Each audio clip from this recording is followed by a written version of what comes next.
Hello, everyone. Welcome to a special presentation, a first-time thing for Elwood City Limits. Yeah, this is a new type of episode. This is Will Young coming at you. Hope you're having a good week. I wanted to say just one or two things up top before we get started with this new type of episode called the ECL Flashforward. I get into a little bit of it at the true beginning of this episode, but it is a new idea.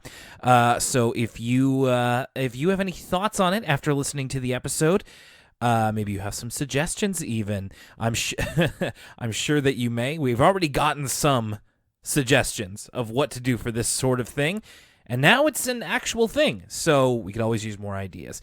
Remember to get at us at the email or at social media. Speaking of that, we are coming up on our 100th episode sooner rather than later. So we would like to hear from you. If you want to email us or send us a social media message, of course, we're on Facebook, Twitter, Tumblr, and Instagram. You can message us at any of those platforms. You can also send an email to elwoodcitylimits@gmail.com. Or if you're a patron, you can go to the Discord and leave a memory there. Some of your favorite memories of Elwood City Limits, how you discovered us, the funniest bits of the show, anything like that, anything to do with the podcast that you want to share with us for our 100th episode. We really want to hear from you, hoping to get that episode out by next week. Fingers crossed. The Best of Halifax is coming up, the nominations for 2019. Now, we're going to have a full kind of campaign for this once again, but just to let you know, you can go to thecoast.ca, go to Best of Halifax, and we would be under Best Podcast because we are produced in Halifax, Nova Scotia, and it would be cool for us to win this time. Last year, you guys nominated us in. That was awesome.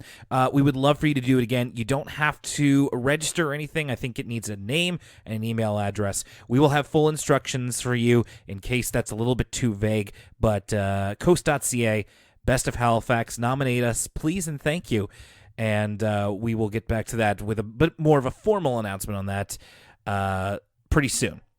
And, of course, I forgot to do this before, so I wanted to make sure that I thank all of our lovely patrons, like Caitlin Harrington, Chandra LaFave Boughton, Christine Wong, Christopher Eiffel, Crescent Fresh, Dan Mike Dawson Silva. Big things going on in the Pod of Greed, I believe. Check that out, Yu-Gi-Oh! Podcast. Emily K., Froppy, Gurjot Sangha, Ian Collis, Jake Bailey, Joe Sue, John Dulong, John Griswold, Kaylin Krogel, Kevin Noon, Leanne S., Light Relentless, Macy Ball, Passion Fruit Pavlova, Riley Stevens, Ross Ward, Sam Solero, Shayna Bennett, Stella, and Teresa. Thank you, everybody. Patreon.com/Elwood City Limits. Oh, that's right. Actually, I'm probably not going to put an ad break in this episode. So, really quick. ElwoodCityLimits@gmail.com, Facebook.com/Elwood City Limits, at ECL Podcast on Twitter, ElwoodCityLimits.tumblr.com, and on Instagram we are at ECL Podcast. I hope I remembered everything. Let's get to the episode.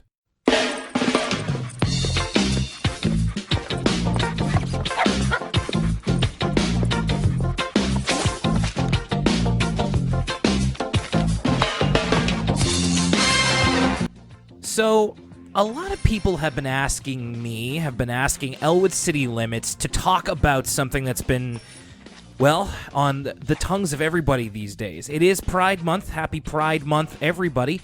And, well, we are going to be doing it here. We're going to be talking about a new episode of Arthur that everybody has been talking about. I've been talking about, too. If you've been listening to the show, you've definitely heard myself and my co-host Lucas talk about it. So I wanted to go a little bit more in depth, but the problem is that we're not quite there in the Elwood City Limits timeline.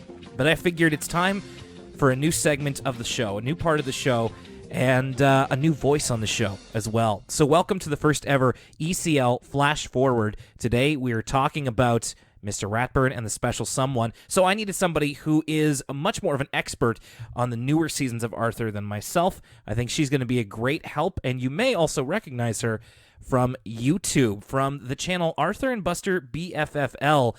Viv is here with me today. Hey, Viv. Hello.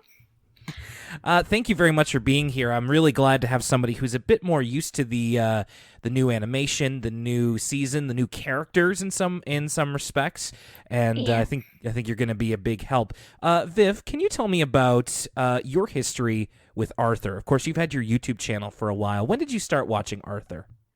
I don't really remember. I think I was around 4 years old, and I think the first episode that I watched was the very first episode or the writing episode from season one, and I guess I somehow got into it. And there were some episodes that I missed, like the Spanky episode, the one that you don't like. I missed that episode.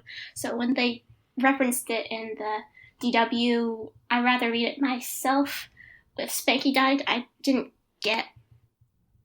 understood that was a reference, and I've been keeping up to date ever since back then. Well, that's not a bad episode to miss, in my opinion. But another thing that that I really appreciate about your YouTube videos and about yourself is that you have almost an encyclopedic knowledge of Arthur, even more so than Lucas and myself. You can practically recall the seasons, the titles of episodes.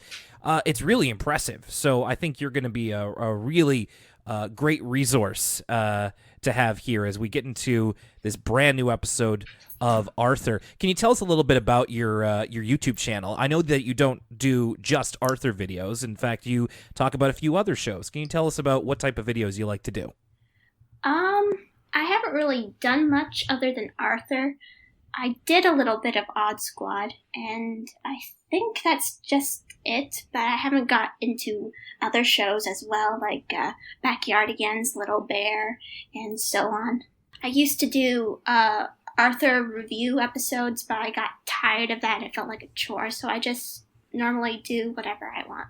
That's a good idea. I think you should be doing whatever's fun to you, and whether that's Arthur or something different, as long as you're making the content that you want to make, I think that's A-okay in my book. I'm a subscriber to yours as well, and I would encourage everybody to go and subscribe to you, Arthur and Buster BFFL on YouTube. So, okay, so here is a question for you as we begin talking about Mr. Ratburn, the special someone. I'm not very versed in the newer seasons. Do you know when they would have put in the new intro? It's season 16. That's so impressive. How did you know that?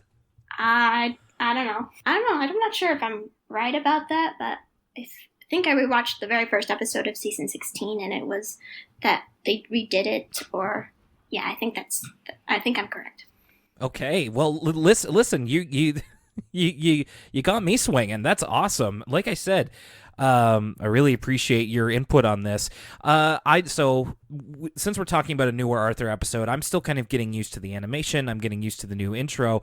I really love the way that the new intro looks. It's basically the same one that we've had from the very beginning, except it's done over with brighter colors and more distinct ink lines on the characters, I think, and everything is also framed a lot better. I noticed that there's some characters in the original intro who are like the frame is more centered. They're a little bit smaller so everybody can fit in there. Like on the couch at the beginning when Arthur hugs Mom, you can see all of Dad and Kate next to them instead of just kind of half of their bodies. So I really liked it. What do you think about it?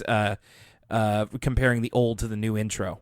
I kind of like it. It's updated a little bit better, and with the part where Arthur's mom hugs Arthur. Before that, Kate is crying, but when you get back to it, she's just smiling and blinking and stuff like that. So that's a little odd, but it's an intro. It's supposed to be fantastic. That's absolutely right. So what I think I'll do is, as we go through this episode, again, it's Mr. Ratburn and the special someone, I'm going to kind of provide a bit of a general description of what's going on, and I know that a lot of your notes have kind of specific observations, so I'd really like to hear from that, so I'll kind of set you up for them, and please let me know if there's anything that I missed. I'm sure there's plenty. Yeah. So we start in the classroom here. Mr. Ratburn gave the kids a reading on lichens and liverworts. Lichens I've heard of before. I've never heard of liverworts in my life. Neither did I. And he gets a phone call during the class, and it's from somebody named Patty. Dun, dun, dun, dun. Was it the wedding march? Was the cell phone ring? Yeah. Oh, you see, I missed that. I need somebody double checking me. Yeah. So he answers it. It's somebody named Patty that we've never heard of before, talking about floral arrangements. And it turns out, well, when the kids ask, it's for a wedding. In fact, it's for Mr. Ratburn's wedding. Yay! Anything that you noticed in this opening here?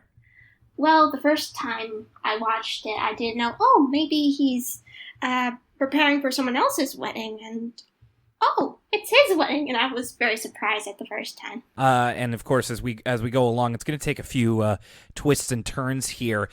Here's another thing that kind of took me by surprise. In the scene after the title card, we have the kids. We have Arthur, Buster, Francine, and Muffy in the Sugar Bowl.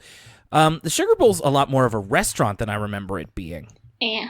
I don't remember which episode this is from, but I remember from that leftovers goulash segment in part of that episode, where Buster dips a French fry into his ice cream, and Francine and Muffy are disgusted by it. Me too, a little bit. I know that some people do that. I know that people like to go to Wendy's and get the Frosty, and they kind of dip the French fry in either chocolate or vanilla fry. It doesn't appeal to me. I don't know about you. No, it doesn't. I don't dip my French fries in anything. I just sprinkle salt on it and just eat it. I can appreciate that. That's the way Jenna likes them too. The Sugar Bowl is a bit more of a restaurant than I remember, but see, you remembered it that they serve other things besides ice cream and milkshakes and stuff like that. So they're talking about teachers and how weird it is that a teacher is getting married. Buster has a couple of thoughts on this. I really like this. This is funny. Buster says that when teachers go home, they sharpen pencils, eat kale, and dream up homework assignments. I don't think that's how it goes. They're normal people. They have lives. Not all of them like kale. If I was a teacher, I wouldn't eat kale because I'm a picky eater and I don't like kale. I don't know if I've ever had kale. Like, what is it exactly? Is it like a lettuce or something? I don't know. I don't think I ever tried it before, but I heard it tastes like soap or something. Ugh. Well, there's cilantro. I have the regressive gene. Some people have like a regressive gene that makes the spice cilantro taste like soap, so I stay away from that. Ugh. Yeah. It's disgusting. Another good one from Buster, who says that teachers don't even sleep. They just go into low power mode and watch documentaries. I think my mom said that's kind of true, I think. But no, not really. Is your mom a teacher? No. Well, I can say that my mother is a teacher. I don't know if I'll do a little bit of Mythbusters here. She doesn't really have pencils. She mainly writes in pen. Don't think she eats kale. I'm pretty sure she does sleep, although I can't confirm that. I've never watched her sleep. And I think she does like documentaries. So, kind of true, kind of not true, Decide for yourself. So we get introduced here as Mr. Ratburn comes in with the character named Patty, who he was talking to on the phone. Patty played by Jane Lynch, who was a main character on Glee. She's been in a lot of Christopher Guest movies. It was really nice to hear her voice again. I feel like it's been a long time since I've kind of seen her on TV. I heard her voice before in a PBS Kids show, Word Girl, in this special type episode. But she's the guest star that Bruce Dismore told you about. And that's how I discovered your podcast a little bit, was from that little fact about season 22. That a woman guest star celebrity is going to be in season 22. And so it's kind of like a circle. I discovered that a celebrity was going to be on season 22 because of your podcast. And now I am guest starring on your podcast about that celebrity that I learned about, and that's how I got to your podcast. Do you see what I'm talking about? Not only do you have like this amazing Arthur memory. You have a better memory for my show than I do. I forgot that I talked about that with Bruce. Thank you for bringing that up. It was on. Yeah, it was on the Arthur Wiki. Wait. Hold on a second. Am I on? Is Elwood City Limits on the Arthur Wiki? I don't think so, but they credit to where that information comes from. Oh, okay. Well, that's a start. I'm not saying that we have to be, but hey, if anybody from the Arthur Wiki is listening, love to talk to you. Get at us here. We'd love to talk to you. I'm gonna have to check that out. So Jane Lynch is here as Patty. She's a very, very stylish individual. She's got a nice kind of swoop of hair. She's wearing all white, and she's very particular about her their lunch order. Mr. Ratburn just has coffee, but she needs green tea steeped for exactly 3.5 minutes, and she's not playing around. She knows when it's been steeped for less. Yeah, she's a picky eater, and I imagine her that she was a picky eater when she was little. Oh, yes. A very extreme picky eater. Well, she sends back. She also has unbuttered toast that the kids say she sent back 3 times. So a little extreme. Yeah, she's strict. Is there anything at this point anything else that you noticed from your notes? The first time that I watched this episode, when she was being strict to Mr. Ratburn, I knew that he wouldn't marry her. She's a terrible person, and I didn't know that she was his older sister, and it should be obvious then, but no. And I kind of guessed that she was his wedding manager, but I didn't know that she was his sister. Okay, so you were as in the dark as everybody else. So this is good. This is good. As we keep going here, the kids are thinking that if Mr. Ratburn marries Patty, then he's going to become even more strict than before. And Arthur has a dream sequence where Mr. Ratburn sees a misplaced comma on Arthur's paper, and he becomes essentially Mr. Rat Hulk, Mr. Rat Banner over here. I love the animation of him turning into the Hulk. It's a pretty great design, and I also get mad at misplaced commas, so I understand completely. We have a Ratburn. Oh, that would make that movie even better. We have a Ratburn. And this is where Muffy introduces, this is where they kind of get together a plan to kind of break them up. Muffy introduces this app that she has, which I can't believe isn't a real app, called Hippie Morph, where you can take a photo of someone and morph them into a hippie version of themselves. I haven't seen anything like that except for Snapchat, which I don't have. Yeah, I don't have Snapchat either, so I don't know if there's a type of filter that can... I know there's like the cat one and all those other different ones, the sparkly one, the face tuner that makes you look prettier. Allegedly, I don't know. I've, again, never used it, but Hippie Morph is right up there, right there in the open, could be used. So they formulate a plan. This is... I gotta say, I really like this plan. There's a lot of stages to it. So you didn't like this plan? No, I didn't like that they were sabotaging this wedding, and it just made me uncomfortable for some reason because I knew that she wasn't the bride-to-be, and even if she was, it would just feel very uncomfortable because they're tricking Mr. Ratburn to do all this stuff, and I just didn't like it. I think that's fair enough. I think I more respect the plan than I like it. It's like it involves a lot of forethought. It involves a lot of thinking ahead. But you're right. It's not exactly the nice thing to do to somebody. Nope. So first they need Mr. Ratburn's voice. So they put while he's reading love poems by Pablo Neruda. So Pablo Neruda also in the Rhyme for Your Life episode was mentioned in that one as well. So I liked the throwback. This is oh gosh, this is so many years later. I don't want to think about how long ago that was. So they are getting his voice for, it's like remind me what it was if you can. It was like some kind of a project of him reading out poetry. No, he was reading the book, and it's a picture book. I forget what it is, but it has to do with unicorns or penguins or unicorn penguins or something like that. I don't remember, but it was just a picture book that he has to read. That's right. I remember the penguin feet thing that we hear later on. So they get his voice on a flash drive, and then they manage to pair it up with Mr. Ratburn's picture in hippie morph, and then Francine puts her hat and trench coat on, and then drops it off to Patty at the sugar bowl. Did you like Francine's disguise? I think so, but it's just very cringy that what she says to her. He's not what you think he is. It's just very cringy. Well, and it ends up backfiring as they are kind of, expecting Patty to be heartbroken that, it turns out Mr. Ratburn is this poetry-loving hippie or something, and they just see her laughing at it, which I would too. So I appreciated that. They do have a second plan. This one I'm not as on board with. It's not quite as clever, and it is, at the end of the episode, it is a little weird. So they plan to put Mr. Ratburn and Miss Turner together so that they can break up Mr. Ratburn and Patty. Yeah. This one I'm not so much into.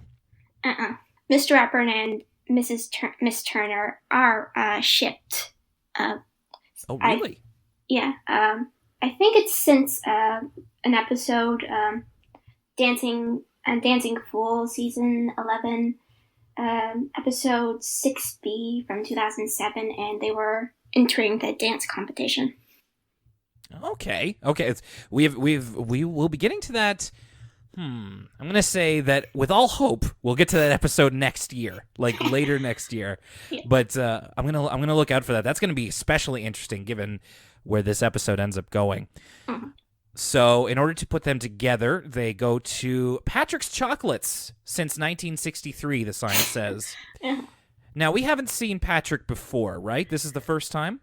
I think this is the first time. I think I've seen this store before. I mean, the outside of the store before, but I've never seen him. He's new. I remember also, I looked up the credits for this voice actor. He's also the voice of Bo Baxter, which is Buster's dad's name?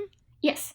Okay, I wasn't sure about that, but I did want to point out. So Arthur and Francine go to the chocolatier, and he's got this this new kind of, what was it, half dark, half semi-sweet Mexican chocolate with a hint of orange. He calls the Frida Kahlo, which is a joke I appreciate. Kids, look up Frida Kahlo, and yeah, he has such a pleasant voice. He reminds me a bit of Lin-Manuel Miranda from Hamilton.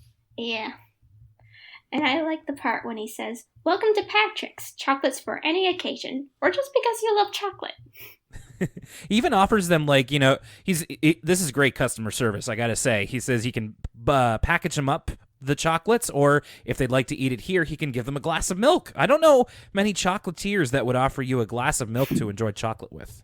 Yeah, he's a very nice guy. Later on in the episode, it becomes very clear why they decided to make Patrick a chocolatier. The first time watching it, it's like, oh, that's him. I think that's Mr. Ratburn's fiance, but I wasn't so sure because are they going to do that? Is this a red herring or something like that? Or right.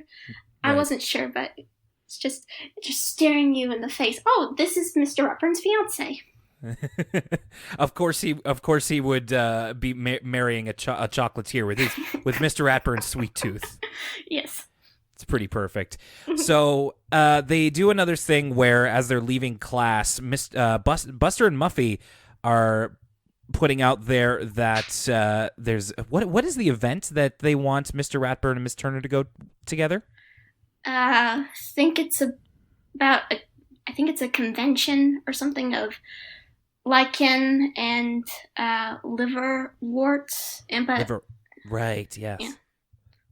Yeah. Yes, thank you very much. And so they're trying to set them up to go together, and there's even, so I remembered part of this. Muffy says there's non-alcoholic champagne and cake as well. Was it cake? I don't remember, but I remember her saying non-alcohol champagne. It's just a little strange. I don't expect there to be a reference to alcohol on Arthur, even though, non-alcoholic is fine, but it's just like, oh yeah, I guess alcohol would exist in Arthur's world. Yeah, and I remember from an episode, I don't remember which season it's from. I think it's called Strangers on a Train. It's a Sue Ellen episode, and before the title card, when they exit to the train, there's these 3 signs, and I don't know what the other 2 are for, but one above it is a sign for no smoking. So. Oh, weird. Yeah. Can't imagine an Arthur character smoking either. Yeah. It's just worlds colliding a little bit. They say that to Mr. Ratburn. He says, I'm sorry, with the wedding planning, there's, I don't have enough time, which I completely understand. Once it gets into crunch time around the wedding, everything goes topsy-turvy. It's just, you got to hold on to your seat and just go with it. Yeah. So they decide to, I love this, they decide to create a fake love note, allegedly from Mr. Ratburn, to give to Miss Turner. Yeah, because Muffy, I love how this is still a running joke on the show of Muffy just having terrible penmanship. Like, she is not very good at vocabulary or spelling, and so they give her the job. Like, this has been going on for like decades at this point, and the letter she drafts is very funny. And what's even better is that not only seeing the spelling mistakes and everything, but also having it read in Mr. Ratburn's voice. Yeah, that makes it very cringy for me the first time I was watching it. It's like a library of love. Yeah, library of love. Some of my favorites were Padge Tuner. There was a line where he says, like the lonely moon above. He also says library twice, which I appreciated. And from Nygal Ratburn. So thankfully, Miss Turner, very smart lady, immediately sees through it, gives it back to Muffy with a how to write poetry book. Mm-hmm. And then we come to, the wedding. It's this I liked. I appreciated that it's explained by Patty that Mr. Ratburn invited all of his students and their families to attend his wedding. That's really nice of him. Uh-huh. Yeah, I remember going to a teacher's wedding before. I don't remember it that well, but I remember she was being remarried to someone else, and I remember being there, but I don't remember the whole wedding or anything like that. Well, that was really cool. I just to account for that many extra guests. That's I'm glad that you mentioned that, because this kind of seemed like people wouldn't do this in real life, but maybe they have. And if you've ever been invited to a teacher's wedding, email into the show. That sounds like a lot of fun. Mm-hmm. So we see here that Patty is the MC of the wedding. She's also the the justice of the peace who's going to be officiating. And they kind of see her up there. At this point, the kids have the plan that they're going to formally object to the union of Mr. Ratburn and assumedly Patty, and they're going to do it all together. They have it all written out, and they go to do it, and they kind of see Patty up there, and they get a little bit nervous, and Francine's just like, we think this tent looks really pretty. and so they don't say it. And so they realize that Patty is the one officiating the wedding. We even see a cameo from way back in season 1 of Rodentia Ratburn, Mr. Ratburn's other sister. Yep.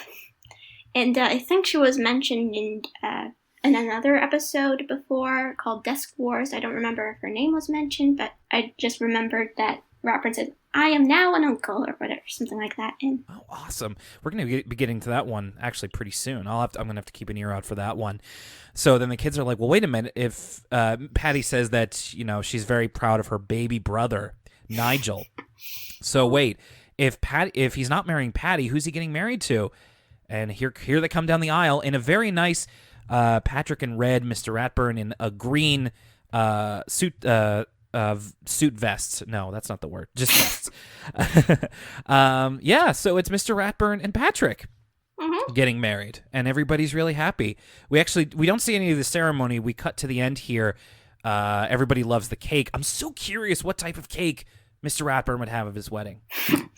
And I think his older sister was in charge of that part, because he probably would want chocolate cake or something like that.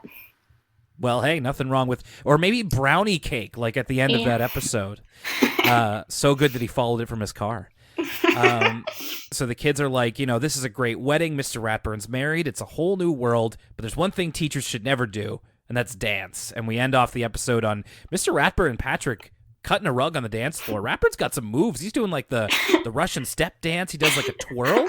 He's practically like a ballerina. Dum dum dum dum dum dum dum dum dum. The disco music. Oh, the disco music. And yeah, this is the episode that so many people have been talking about, mainly positively. I'm happy to say a lot of people are, and I mean, we're recording this at the point where gay rat wedding has been trending on social media. Yep. But it's also been a little bit controversial in some parts of the United States specifically. Yep. So tell me about, I remember talking with you about this, Viv, about the first time you watched this episode with your family. Can you tell me about your reaction to Mr. Ratburn and Patrick, and kind of what your experience was with that? Well, my mom was next to me, but my experience was like, is he really marrying him? Are they getting married? And I was kind of confused because I forgot the normal wedding thing that you do walking down the aisle, so I was confused until Francine says it's a brand new world, and like, oh, he really did got married to Patrick. So you were pretty happy about it? Yes, and I was kind of hoping that would happen by the title of the show. Before I watched the show, I knew about the title. I was like, I wonder if he's going to be gay. I wonder if they're going to do that. I hope they will. And when I was watching it online, because I wasn't able to watch it on TV because it was too late, I noticed that the thumbnail of Mr. Ratburn and some lady, I was like, oh, darn, no, he's not going to get married. He's not gay or anything. I was like, well, I guess I know now he's not getting married to a man now than later on, so I won't be disappointed, so that's a good thing. But no, he's gay, yay! He's gay, yay. I absolutely agree. Before we kind of get into a little bit more of what's been going on outside of the episode, what did you think of Mr. Ratburn and the Special Someone, Viv? I didn't really like it that much, but okay. Well, I didn't like the sabotage thing and the twist, and I wish Mr. Ratburn and Patrick were talking to each other because we don't really know much about their relationship, and this is kind of a creative difference, and I just wish that we knew this whole time, and maybe one kid is confused about it or something, because I would be confused when I was 8 years old, but that was a long time ago. But anyway, I just hope for in a future episode that they would develop that relationship. I agree with you. I really hope that they take this opportunity. It's especially, when you think about the controversy and talking about specifically referring to Alabama refusing to air the episode. I think it was Arkansas as well, refused to air it. Yes. There was another news item. This is coming after. So we talked about this, Lucas and I, a couple of episodes ago on Elwood City Limits. You can check out, I believe it was episode 98. Yeah, it's Arkansas Public Television also refused to air. Yeah, boo indeed. And it's the most inoffensive way that you could portray two people of the same gender being in love and getting married. And not that that's something that you need to, shield the children's eyes from at all. It's just, it seems so silly. Yeah. And I agree with you, Viv. This was a good introduction to the newer side of Arthur. I found myself getting used to the animation, the Flash animation by the end of it. So I'm a little bit more okay with that now. Yeah. But I do want to see more. I know what you're talking about. I want more of Patrick. He seems like a delightful person. I want to see more of their relationship. Yeah. And hopefully they'll be able to do that. I wanted to tell you about this news item that came up today. So again, we talked about everything, all of the quote unquote controversy going on around this episode. So over in Alabama, there is a Methodist church that is going to be screening this episode of Arthur. Yeah. So in the same state that said, no, we don't want that on public television, as part of the Birmingham, Alabama's Sidewalk Film Festival and Shout LGBTQ Film Festival. They're going to be serving wedding cake and sparkling apple juice at a Alabama Methodist church and screening Mr. Ratburn and the Special Someone. Yay. So, yeah, I mean, even in light of these kind of these crummy things that are happening in response to this episode, there are just as many people coming out supporting it and saying that it means something to people. So it's a little bit of you take the good with the bad situation, and thankfully there's been more good than bad. Before we end off here, Viv, were there any other notes about the episode that you wanted to talk about or anything like that? Well, there are a few more, but there's one that I meant to interrupt you with. I wrote down word by word of what they were going to say, and I think this defines who Patrick is. Yes. And it goes like this. We care for our teacher, and he deserves to be happy. To be with someone who is nice, kind, fun to be with. Someone who likes him just the way he is. And that's it. I think we both agree that hopefully Patrick is that kind of guy. He is. Well, Viv, that's going to do it. Thank you very much for being the first guest on the ECL Flashforward. This is kind of a new thing, so hopefully this will be our way to dip into newer episodes of Arthur. And I couldn't think of anybody better to do it with. And I want to thank you very much for being with me today. You're welcome. Is there? So, can you let everybody know where they can find you online? On YouTube, I am Arthur and Buster BFL.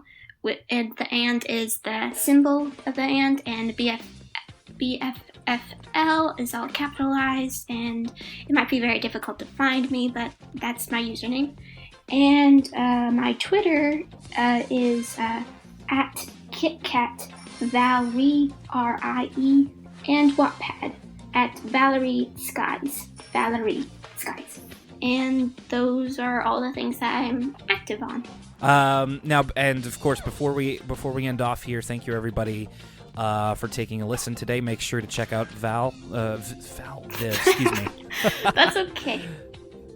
Make sure to check out Viv on every possible way that you can, that she's active online. And thank you again, Viv. It's been really nice talking to you about this. You too. And I'm sure we'll have to do it again sometime. Of course. All right, so for Elwood City Limits, the first Flash Forward episode, my name is Will Young, and for Viv, it's a brand new world. We'll see you next time.